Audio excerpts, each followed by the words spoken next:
तो कहते हैं ना, नकटा बूचा सबसे ऊंचा।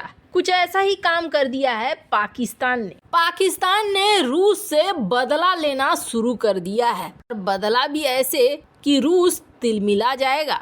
जानेंगे पाकिस्तान ने ऐसा क्या किया है। तो वहीं जेलेंस्की अमेरिका गए थे और अमेरिका में उन्होंने बाइडेन के मुंह पर ये क्यों कह दिया, ये जो पैसे तुम दे रहे हो ये हमें खैरात नहीं दे रहे हो, ये दान नहीं दे रहे हो। जानेंगे क्या कुछ चल रहा है जियोपॉलिटिक्स में। आइए जानते हैं इन खबरों को विस्तार से। जेलेंस्की पहुंचे थे अमेरिका और उन्हें देखकर ऐसा लग रहा था कि कहीं इमरान खान वाला हाल तो नहीं हो गया है, ये कटोरा वटोरा तो नहीं पकड़ लिया है। वैसे तो जेलेंस्की ने जब संबोधन किया तो संबोधन में ये कहा कि यूक्रेन अभी जिंदा है और यूक्रेन सरेंडर नहीं करेगा। चलो बात तो समझ में आई कि अभी लड़ाई बहुत लंबी चलेगी, लेकिन आखिर जेलेंस्की वहां पहुंचे थे तो कुछ न कुछ मांगने के लिए जरूर पहुंचे होंगे। बिल्कुल, जेलेंस्की वहां मांगने के लिए ही पहुंचे थे और दुनिया भर से उन्होंने मांगा भी। अमेरिका पहुंचे हैं तो अमेरिका से भी वो मांग रहे हैं और अमेरिका ने कहा कि ठीक है,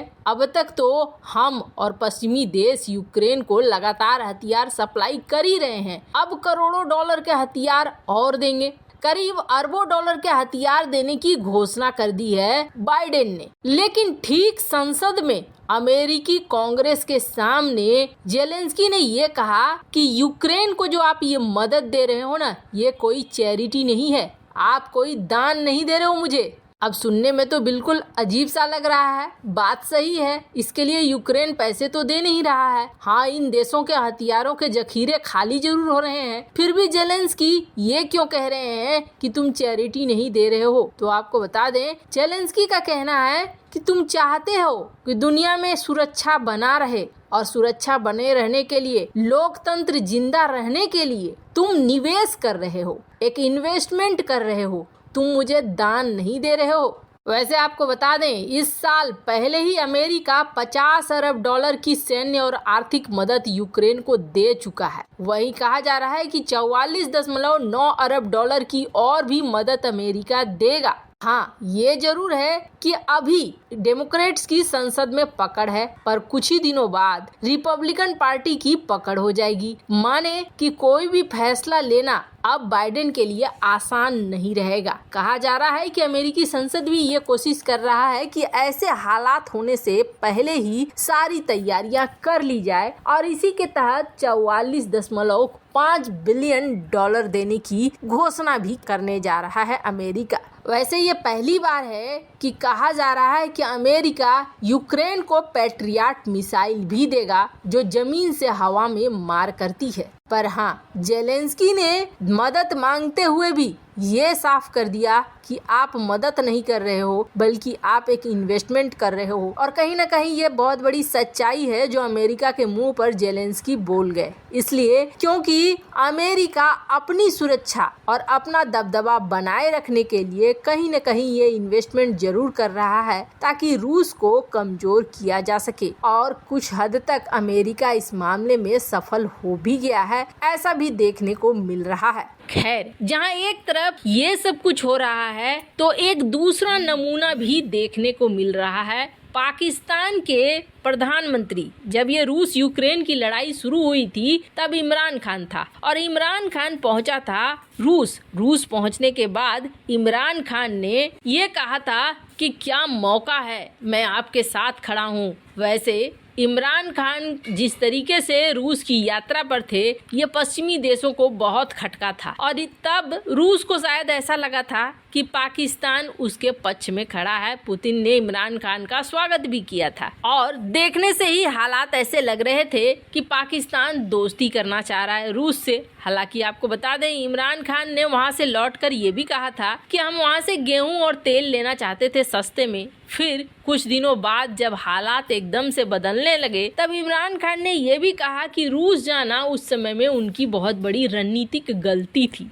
खैर, पाकिस्तान है थाली का बैगन, इसका कोई भरोसा है नहीं, ये किस तरफ और कब क्या बोलेगा। हाल ही में पाकिस्तान के जो पेट्रोलियम मंत्री हैं उन्होंने दावा किया कि हम रूस के साथ समझौते कर रहे हैं, हमें सस्ते तेल भी मिलेंगे और गेहूं भी मिलेगा, हमें डिस्काउंटेड रेट पर सब कुछ मिलेगा, ये दावा किया गया। वहीं बिलावल भुट्टो ने ये कह दिया कि अभी हमारी ऐसी कोई बातचीत नहीं हो रही है। यहीं पर समझ में आ गया था कि रूस के साथ कोई भी डील पक्की नहीं हो रही है। रूस की मीडिया की तरफ से ये साफ कर दिया गया था कि जब पाकिस्तान उनसे डिस्काउंटेड रेट पर तेल मांगने गया, वही डिस्काउंटेड रेट जिस रेट पर चाइना को या भारत को मिल रहा है, तो रूस ने ना कर दिया। अब रूस के ना करने के पीछे दो वजह थी। एक वजह थी कि भारत के साथ रूस की दोस्ती, और दूसरी बड़ी वजह ये थी कि पाकिस्तान दिवालिया होने के कगार पर पहुंच चुका है। और ये चीज रूस भी बहुत अच्छे से जानता है कि इसे माल देने का मतलब है कल को पैसे मिलेंगे कि नहीं मिलेंगे कोई ठिकाना नहीं है। इसलिए रूस ने पल्ला झाड़ लिया और कहा कि नहीं, अभी हमारे पास उतना उत्पादन ही नहीं है कि हम आपको तेल दे सकें।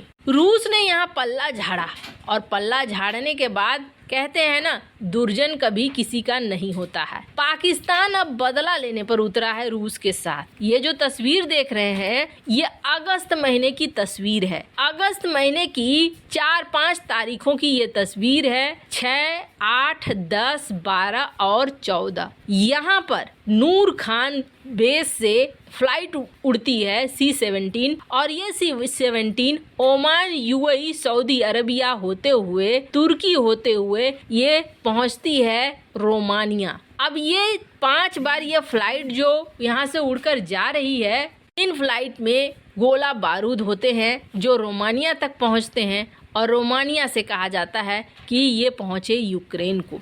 अब ये हालात कब के थे? अगस्त महीने के, जब ऐसी खबर आ रही थी कि पाकिस्तान डिफॉल्ट होने वाला है। तब जब ये खबर आई कि डिफॉल्ट होने वाला है, और ये भी खबर आने लगी कि यूक्रेन को पाकिस्तान की तरफ से गोला बारूद दिया जा रहा है, तो फिर एक खबर और आई कि IMF ने लोन पास कर दिया है पाकिस्तान का। और अब कुछ सीन वैसा ही बन रहा है। एक बार फिर पाकिस्तान की तरफ से ये ऐलान किया गया है कि हम गोला बारूद, हथियार भेज रहे हैं। अब यूरोपीय देश को भेज रहे हैं। समझ में आ गया है, ये यूरोपीय देश कोई और नहीं है बल्कि यूक्रेन है, जिसे ये हथियार मिल रहे हैं। अब ये जो हथियार इन्हें मिल रहे हैं, ये ऐसे समय में हो रहा है जब एक बार फिर से ये बातें हो रही है कि दिवालिया होने वाला है पाकिस्तान, और IMF ने भी अपना पैकेज देने से अभी मना कर दिया है। मतलब अगर ये सारी चीजें ट्रांसफर होती है तो हो सकता है IMF लोन दे दे। और अब आपको बता दें, पाकिस्तान जहां ये हथियार अब यूक्रेन को भेजने के लिए तैयार हो गया है, तो वहीं पिछली बार जब यही केस आया था तब रूस ने ये कहा था कि दोबारा ऐसा होगा तो हम पाकिस्तान को बता देंगे। पर एक बार फिर से पाकिस्तान वही काम करने को तैयार हो गया है। ये वो लोग हैं जो जिस थाली में खाते हैं उसी में छेद करते हैं। वैसे इन सब मामले में आपकी क्या राय है? कमेंट कर जरूर बताएं।